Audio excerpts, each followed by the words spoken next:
Money Addicts by Humongous. Quote, "This is our most dangerous addiction, our addiction to things. For it is this addiction that underlies the materialism of our age. And nowhere is this addiction more apparent than in our addiction to money." Unquote. Russell Peters.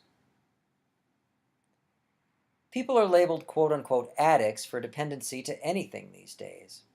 There are cocaine addicts, heroin addicts, and morphine addicts. In short, there are drug addicts. Alcoholics are alcohol addicts. There are anger addicts, coffee addicts, exercise addicts, food addicts, gambling addicts, nicotine addicts, porn addicts, sex addicts, TV addicts, quote-unquote work addicts, etc., etc., etc. Anything the greedy can acquire cash from quote-unquote treating dependency to is categorized an addiction. Centers for quote-unquote remedy of these obsessions are built. The Betty Ford Clinic, St. Jude's, SAMHSA. An armada of phone numbers, should one suspect a quote-unquote problem, are provided. Anybody doing anything to excess is classified an addict. Then why aren't those wasting their lives collecting cash seen in the same light? Where are the hotlines for money junkies? Where are the rehab facilities for this addiction? If you found someone on the roadside obsessively gathering piles of cardboard, you'd conclude they were insane. Why don't you see those who fanatically gather piles of money in the same light? They've squandered their existence acquiring insignificant pieces of paper. That certainly seems an addiction, as they could have spent their days doing productive things beneficial to our species. Since pursuit of these useless strips of fabric has led our kind to near extinction, thanks to raping of the earth, you would think this addiction would be considered the ultimate. However, it's never mentioned in the mainstream. Instead, the frenzied pursuit of money, little strips of fabric, is promoted as a logical goal. Schools and universities are designed around it. Widespread media stresses it, and parents actively advocate it. Due to our rabid race for currency, this planet is being depleted of its natural resources. Resources, no less, our species requires in order to survive. Soil, which allows us to eat, is being destroyed at an astronomical rate, thanks to our quest for cash. Foliage, which enables us to breathe, is being stripped from the planet because we want money. Earth's atmosphere is being decimated via our addiction to currency. In addition, humans have introduced the most virulent of substances, fission and radioactive waste, into our ecosystem so folks can monetarily profit. We're literally killing our own species over the blind pursuit of stupid pieces of paper. Thus, this would seem the supreme addiction, yet somehow we revere those who excel at it. Elon Musk and Jeff Bezos are overdosing money addicts, thus responsible for colossal damage. Still, they're revered.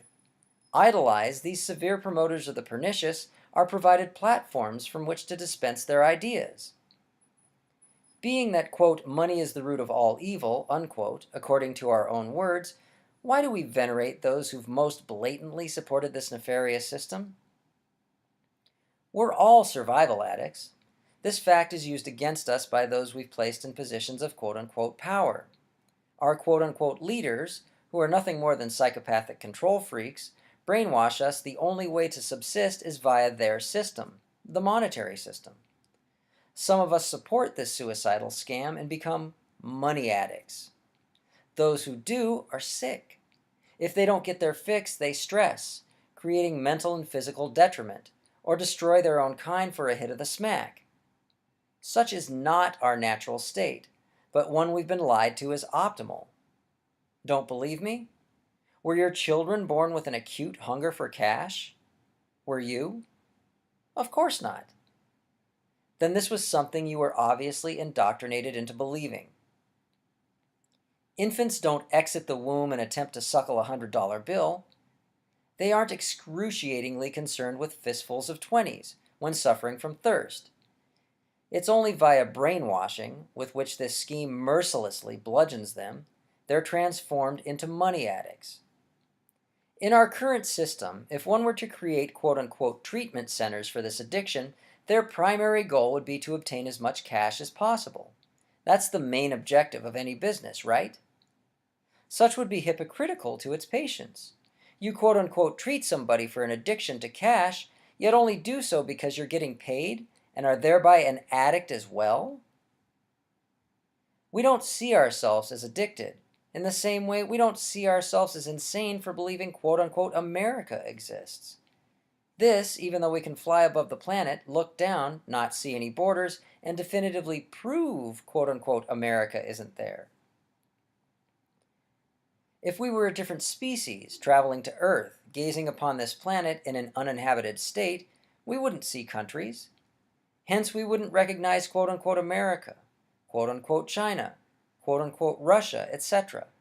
Then why do we believe that which isn't there is? Again, we're brainwashed. Turn off your TVs, stop voting, stop listening to authority, and start thinking for yourselves. Allowing others to think, quote, on your behalf, unquote, has brought you to the point in which over 40% of the population is contracting cancer, and you spend sleepless nights worrying you're next.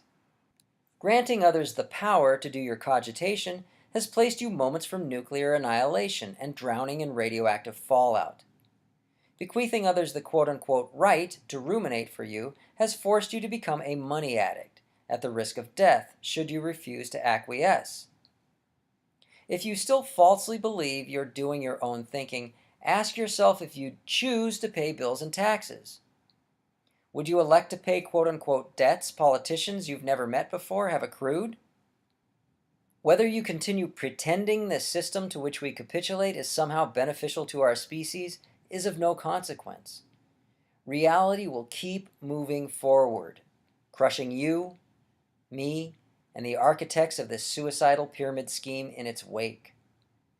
Should you plug into the truth, however, and begin thinking for yourself, we may be able to pull out of this kamikaze death spiral.